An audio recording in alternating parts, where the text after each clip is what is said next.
What I'm going to show you now is a technique for creating a half adder on a breadboard. So I've assembled my piece of equipment. I've got some breadboards. I've got a multimeter. Always check my battery voltage before I begin, making sure that the battery is going to be okay. The next thing I'll do is use a voltage regulator to convert my 9 volts from my battery to the 5 volts that I need to operate my logic chips that you can see on the white breadboard to the right hand of the photo. So I'm plugging in. I've got the batteries going in on the left and right in the middle prongs, and then I put the probe on the right hand side, and that'll be my 5 volts out. So now I'm going to take my multimeter. I'm going to check and make sure that that is indeed 5 volts.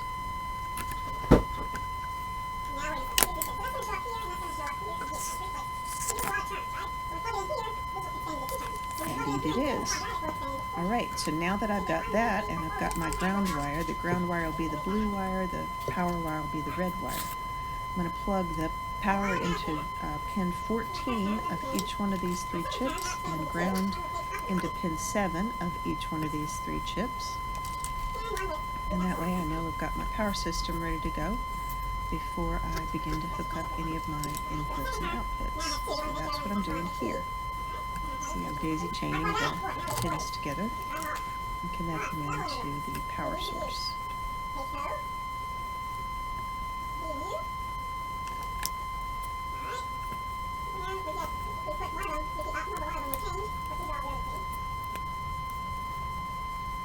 Double check and make sure that the end of the daisy chain I've still got power, and I do, so I can remove those probes.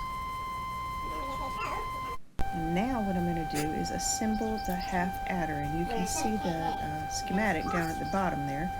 I've got inputs A and B marked off there, so right now they're just sticking up in the air. They're not attached to anything. I'll be able to attach them to either plus voltage or 0 voltage when I'm ready to provide them as inputs to the chips. So see, A is going to go to pin 4 of the AND gate, which is the LSO8 chip. That's the one in the middle. So pin 4, I count over to pin 4.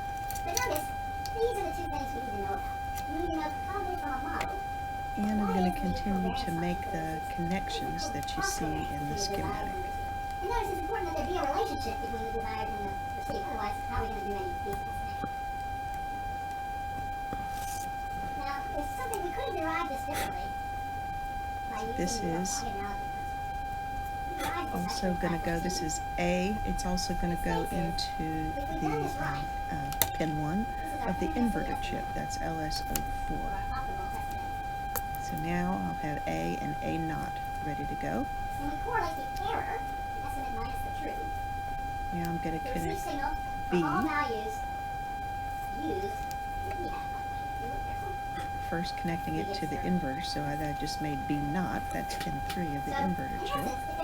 Now I'm getting ready to connect the output of the inverter chip from A, that would be pin 2 of the inverter chip.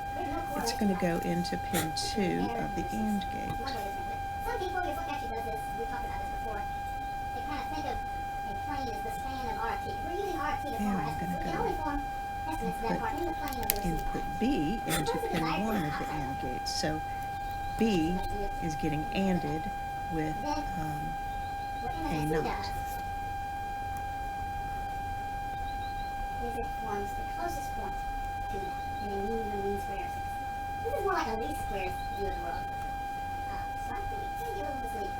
Alright, now that's the output of the AND gate. It goes, which is pin 3. It's going to go to pin 1 of the OR gate, which is LS32. So let me take that one and put it to pin 1 of the OR gate.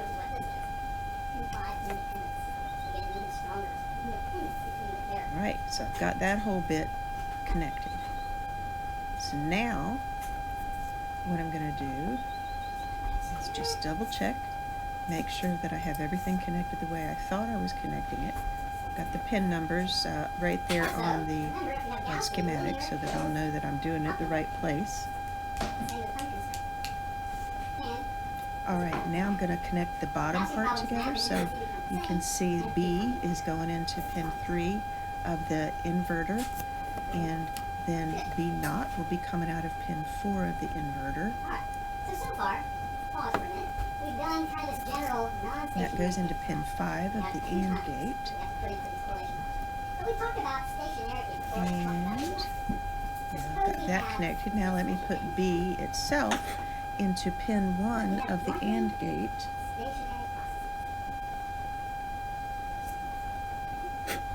Alright, now that I've got those two into the AND gate, I'll take the output of the AND gate, which is pin 6, and put it into pin 2 of the OR gate.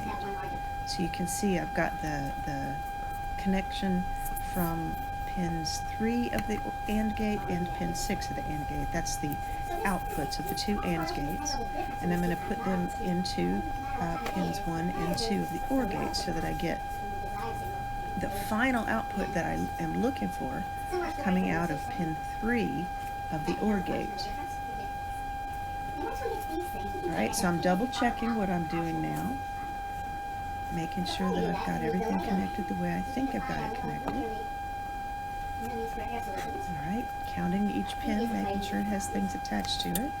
So I've got pins 1 and 2 of that OR gate connected, so now here comes pin 3. And pin 3 is now the output of the entire system. So pin 3 should be the output of the half adder. It should be whatever I expect to get from the half adder. So you can see I've got some little tags that are labeling A input and B input. So now I'm going to take A and I'm going to assign its value, and I'm going to take B and I'm going to assign its value, and I assign the values by either plugging them into ground, which is the middle pin of the voltage regulator there, or into logical 1, which is the right hand pin. So I've assigned A logical 1 and B logical 0. And so now I should expect the sum, when I add those two together, to be a logical 1. So here's a probe for my output, and I'm going to check, and indeed I found a logical 1 is the output. So rather than just assuming that I've got the assembly done correctly because I got one correct answer, I'm going to test every possible collection of inputs, because that is how you test logic. You can't assume that just because you get one correct answer that you've done things correctly. Got to make sure that I get the right answers for all the possible combinations of inputs.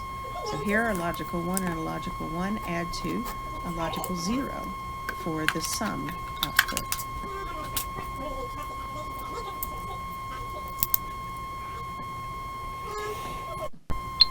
Now, what I need to do next is to continue to test. I've got 2 more combinations to test. 0 plus 0 should give me 0. So switching my inputs so they're both 0.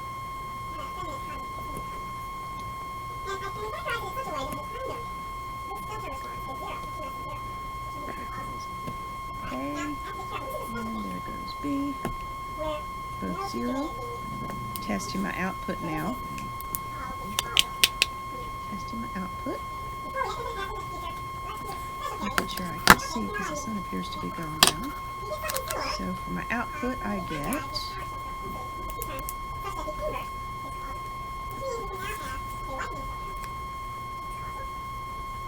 a logical 0. So that's what I expect. Now you do see some stray voltage even when the output is supposed to be 0. That's normal. As long as it's below a certain threshold, which is usually about 2.5 volts, then it's considered to be a logical 0. Alright, one final test. I'm going to have A input be 0 and B input be 1, and make sure that my output sum is in fact 1. And it is. So now I'm going to conclude that I've put my logic circuit together correctly, and I have in front of me a half adder. Now, it's not really terribly interesting if you have to attach a multimeter to check the output. So here's a little board on which I've put an LED and a resistor, and I'm going to attach the output that we were checking with the multimeter before to be across the LED and the resistor. And that way, when the output is a logical 1, the LED will light, and when it's a logical 0, the LED will not light. The resistor there is to make sure that I don't get too much voltage across the LED. I don't want the LED to have any more than about 3 volts across it, because that'll burn it out. So that's why I put a resistor in the circuit. So as you can see now, whatever my input combinations were, they're still at A equals 0, B equals 1. I get a sum output of 1.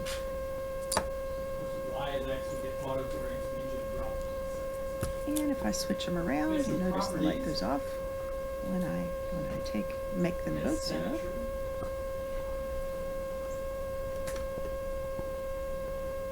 All right, checking.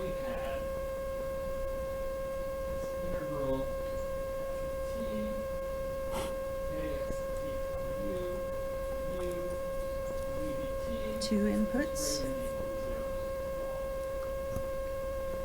give me the output that I expect, and of course the output that I expect is the same output that I was getting before. I can simply see it because I have it placed across an LED. Thanks.